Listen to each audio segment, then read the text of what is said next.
So we'll do a nice big recap of the career of Ozzy and Black Sabbath. We go back to the 60s, and four guys are trying to, they're playing music, they want to make it big in rock and roll, they're trying to figure out how to do it. They performed under a few different names, but they were performing as a band called Earth in England, just trying to do some local gigs, local shows, and they playing like a bluesy rock and roll type of thing, just not really getting anywhere doing that. But then they realize they have something in common, and that's a love. They like horror movies. They like scary movies with scary ideas about the devil and stuff like that. And there's a movie called Black Sabbath. I can only imagine I've never seen the movie, but I can only imagine what goes on in that movie.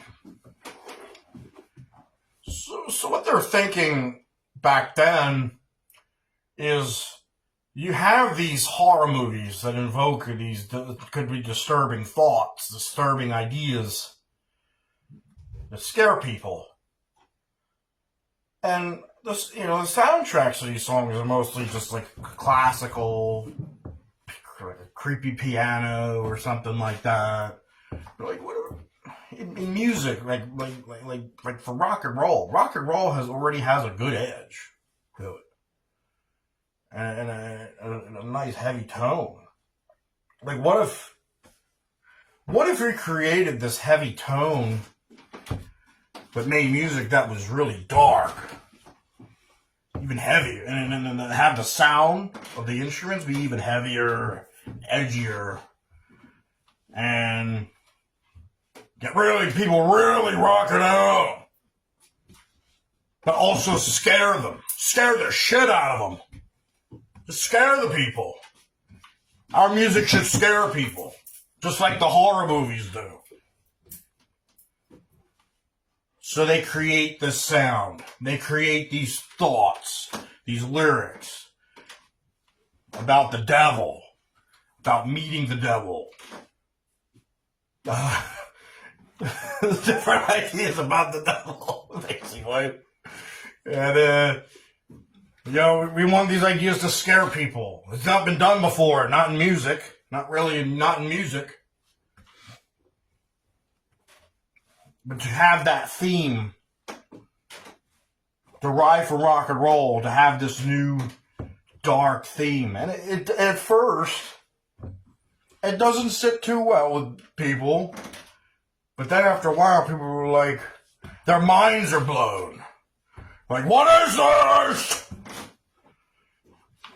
There's a band out there talking about the devil, talking about the darkness. It scares the hell out of us. It's scary, but it's awesome. Oh, it's cool. After a few, some years, some time of people getting used to this stuff, boom! It's just like, this is great. This is something new. So then they start coming out with some albums. They get picked up by some companies, by some labels, and back they didn't have a lot of money.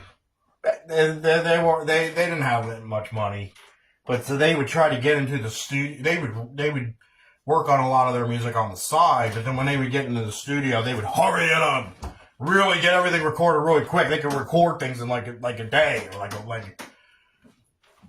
like maybe like a week, in and out of the studio. But they had everything ready to go, when they're writing the songs, they're performing together, and they're making these albums real fast, in and out of the studio. They didn't have a lot of money.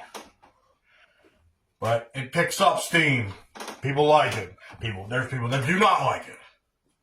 People that think it's crazy. These are things that people should not be listening to. What about the kids? You're gonna be hearing this stuff. And you know the kids back then, these young folk, you know what they're listening to in the late 60s. The hippie music. Over in England, the British invasion, you got the Beatles, the Who. Maybe Led Zeppelin was starting out. Led Zeppelin was early in their career. But then there's Black Sabbath, this dark music. The start of the Black Sabbath album. Rain, thunder, bell tolls. The iconic riff. Dun, dun. Man, it's scary. It just scare you. It's cool music. So mashing the whole horror theme into rock and roll creates this new genre and this new wave. And a lot of bands start coming from those types of themes. A little Judas Priest, a little Iron Maiden, stuff like that in the 70s. But, you know, Black Sabbath goes on to create a lot of great albums. The Black Sabbath, Paranoid, Master of Reality, Volume 4, Sabbath, Bloody Sabbath.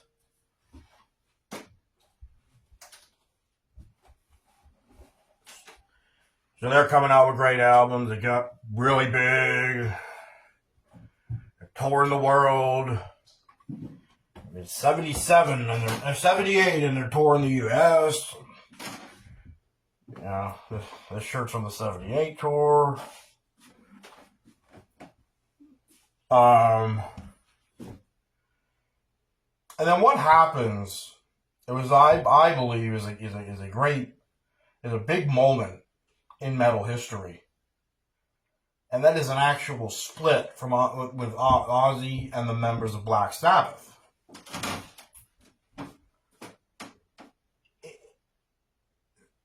They were on the verge of burning out pretty early, like only a decade of music.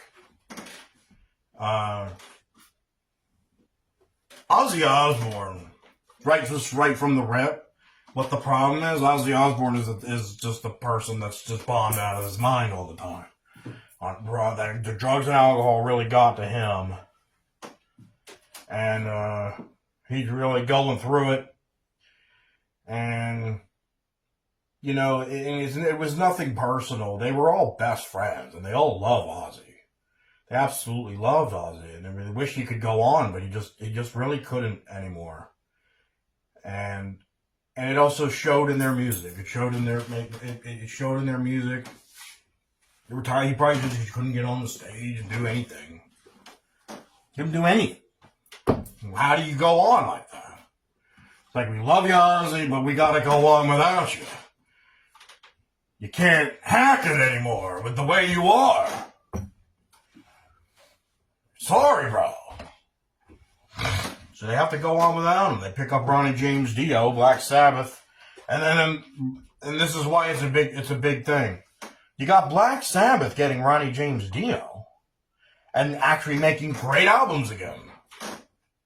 Some of their last few albums are debatably not very good albums. Like, they might have a good song here and there, but they're not very good albums. They aren't selling as well as they used to. So this change is beneficial to Black Sabbath.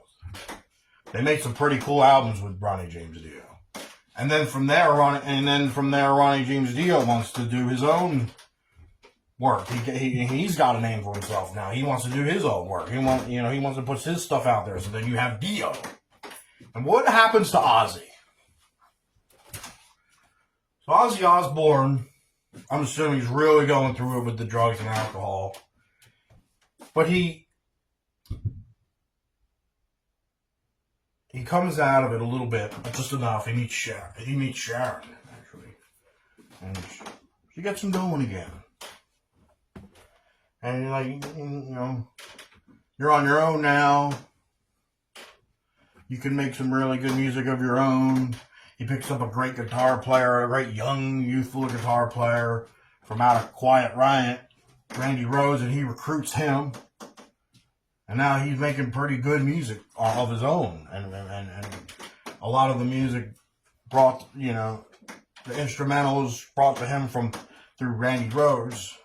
So they're making really good music. And he's still going through it, but he can at least get he got some albums done. He gets out there touring, and it's big. It's good music. Blizzard of Oz, the album, and Diary of a Madman, great tunes. Crazy Train, I Don't Know, Suicide Solution. I'm just naming off a bunch of songs Ozzy songs from back then. A lot of good music, a lot of good songs. The two albums were fantastic. And then a tragic death occurs. Randy Rhoads dies in a plane crash. I read up on this plane crash. People being stupid. A particular guy that wanted to pilot a plane. Maybe he's being stupid. Maybe he does it. Maybe there's something intentional going on there. People think they saw Randy Rhoads trying to stop him from doing something, and they end up. They actually blasted right. They took a plane and blasted right into the Ozzy tour bus. Nobody died on the bus, luckily. But a wing clips off, it goes flying into a tree, and then crashes into someone's garage. Boom, and everybody's dead. 3 people. Including Randy Rhoads, and it's, oh my God. Randy Rhoads is dead. And to tell you about the love of Sabbath for Ozzy, they were trying to reach out to see if Ozzy was okay. They only just heard that Randy Rhoads had died, but they were like, well, is Ozzy okay? So they're separate, but they're still best buds. They still love each other. I mean, but it was the professionality of things, their job, their careers. Like, sorry, Ozzy, we got a job to do, and you're not able to fulfill that role. So that's why you had that split. And because of that split, you get a lot of great music. Coming from Sabbath, coming from Ozzy. Then Ozzy, decades of his own work, coming out with legendary tunes. Even after Randy Rhoads, he gets Jakey Lee, Bark at the Moon, another great album. Then he gets with Zach Wild, a young Zach Wild. Great guitar player, probably one of the best guitar players in metal.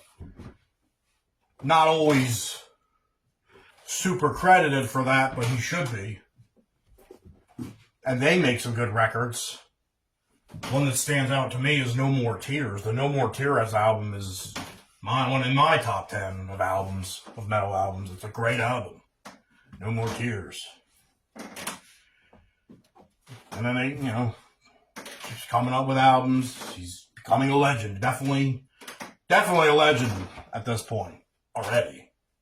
And it's just, you get decades more of that. Many more decades of that, Ozzy Osbourne.